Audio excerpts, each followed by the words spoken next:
Hello everyone, the Green Scorpion here, and this time we're going to take a listen to the early days of video games. Music has become a standard requirement in video games, and nowadays the soundtracks are a wonder to listen to with detailed instrumentation and orchestra-worthy songs. However, it would be foolish to disregard where it all began. Back when the home consoles were gray and red, there have been musical tracks that have embedded themselves into the memories of many gamers with simple electronic sounds and compositions. So for this list, I will be counting down the top 10 greatest 8-bit songs.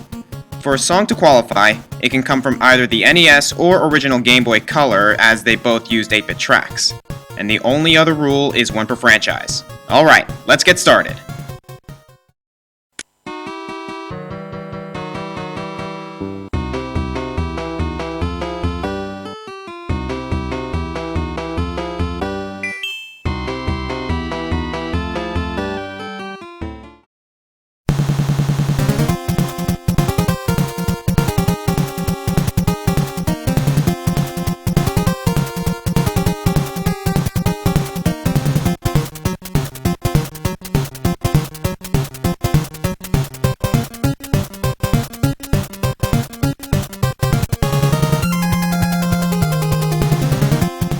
The fast-paced beat and the hard-hitting percussion on this song really complement Contra's adrenaline-filled intensity. The energy zone is sort of a space-themed level, and this song, complete with an intense melody and a brief high-pitched riff, fits that theme perfectly. It makes the player feel like they are in serious danger, and considering how hard Contra is, the placement of this song is perfect. The main thing that puts it low on the list is that it is incredibly short. Seriously, this song lasts exactly 23 seconds before it loops again. However, considering that the 8-bit era solely kept music as a background enhancement, I can't really complain. Besides, this song is just too cool.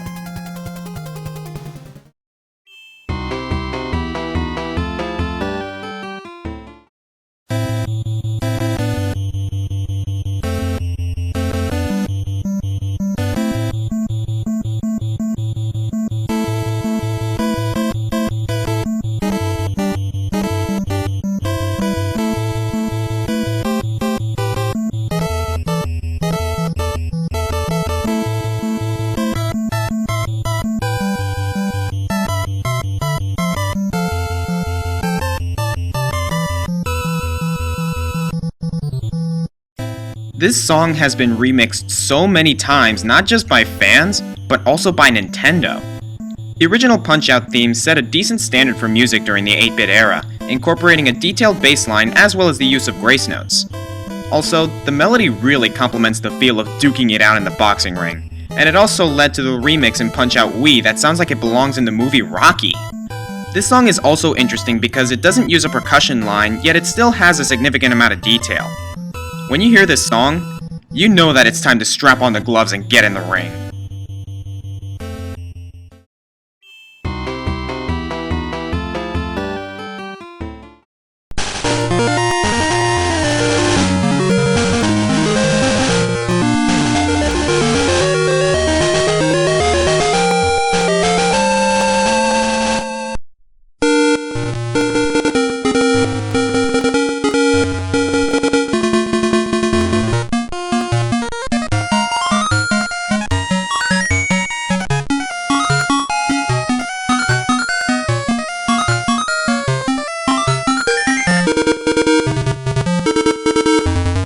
The rendition of the original Legend of Zelda theme in the Oracle games really showed what the Game Boy could do in terms of music.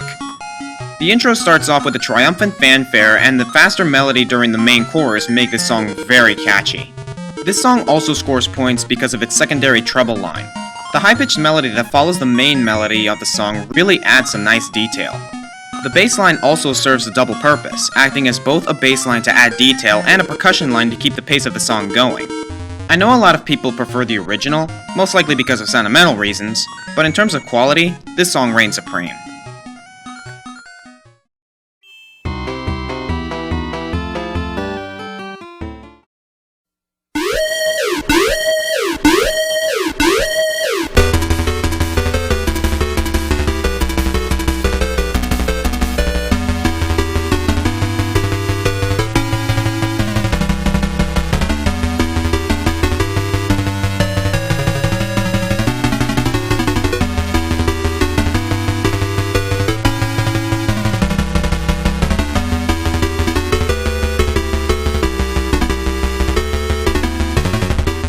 Okay, in terms of the game itself, Metal Gear wasn't a very good game at all.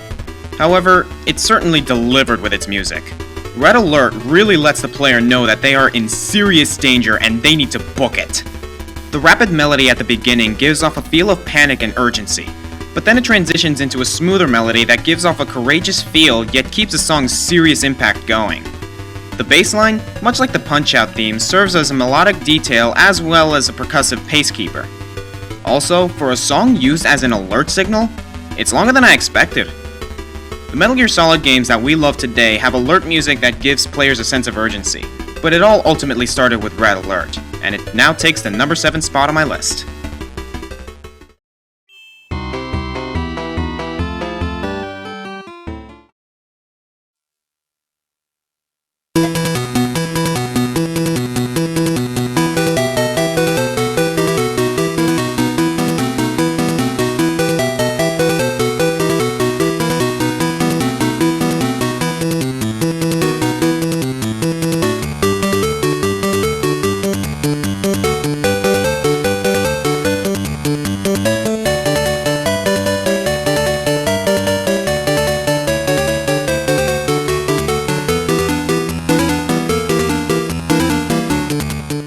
Yes, I think this is better than the Tetris A theme.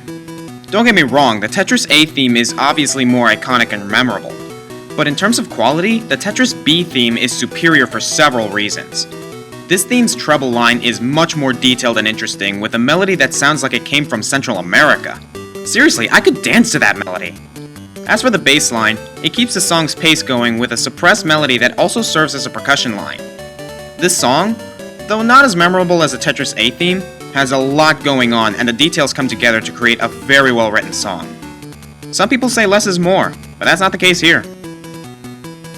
And now I'm in the mood to dance. Does anyone want to dance with me? Anyone?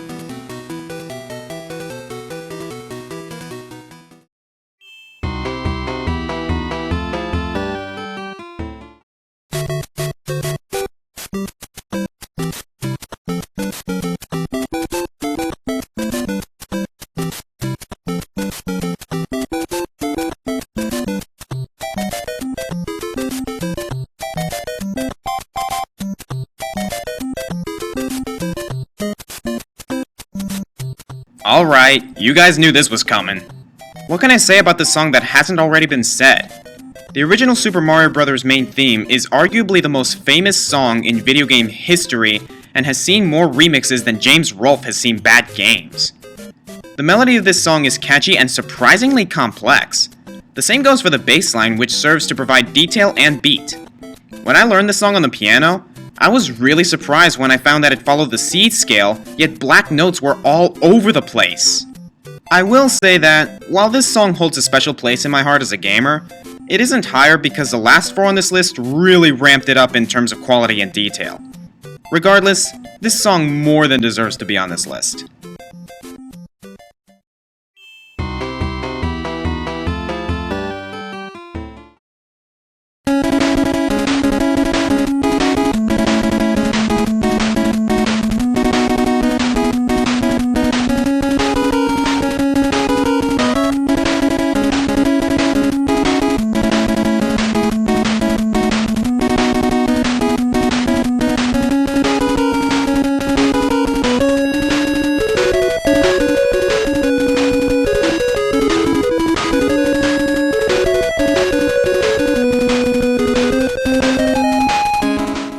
This song takes full advantage of what the NES is capable of in terms of music.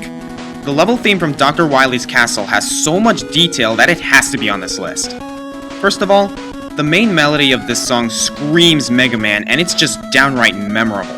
The percussion line works well to give the song a sense of intensity that complements the difficulty of the level itself, and the bass line adds some subtle detail that really takes it to a new level.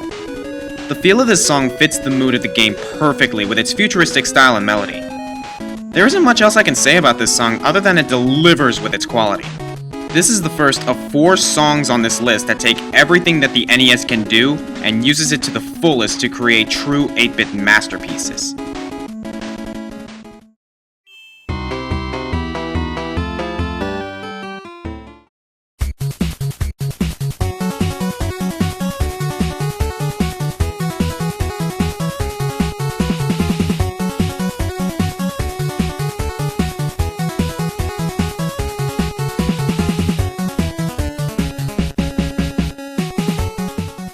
This is arguably the most memorable song from the NES Ninja Gaiden trilogy, and with good reason. First of all, the 8-bit sounds work very well for this song. The fast-paced beat and melody feel like it belongs in a ninja-based medium. Like Dr. Wily's level theme, this song uses everything. The treble line provides a catchy and memorable melody, and the bass line is focused solely on complementing the treble line with some well-placed harmony. The percussion line is also done well, keeping a fast pace that perfectly complements the game's mood. It's fast and hard-hitting, just like the game. The Ninja Gaiden trilogy is recognized among the greatest games of the 8-bit era, and music certainly played a part in that.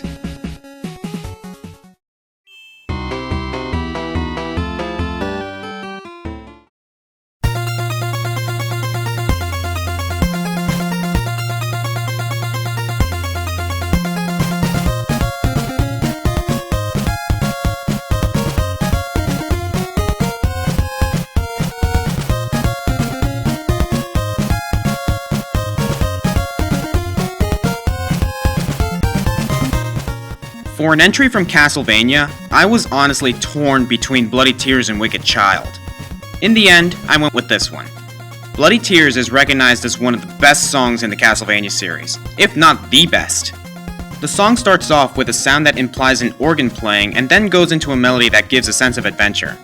The percussion line does exactly what it should, keeping the pace of the song and serving to keep the listener interested.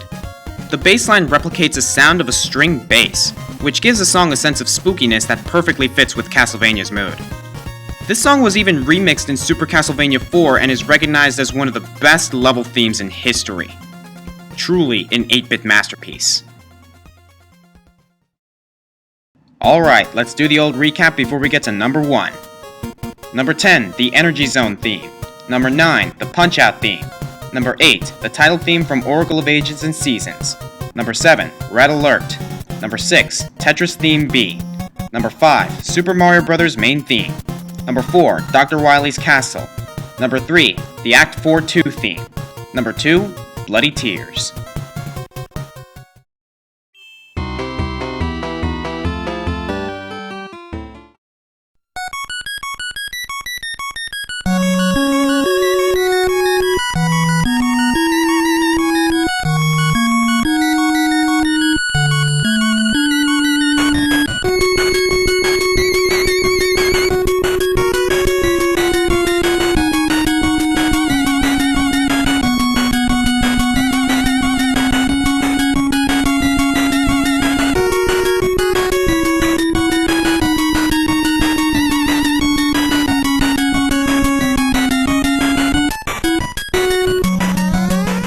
This song is truly amazing. I could not think of another song that deserves the number 1 spot. First of all, the melody is absolutely beautiful. It complements the space theme of the Moon level, and the smooth notation makes for pure ear candy. This is also another song that uses a secondary treble line that serves to play a constant measure to provide detail and harmony. The percussion keeps the song going at a nice pace, and the bass line provides a subtle yet entrancing accompaniment. The overall detail in this song really exceeds the standards of the NES, making for a piece that Koji Kondo himself would be proud of. It puts players in a mood that readies themselves for adventure, and I admit that this song has brought me to tears with how beautiful it is.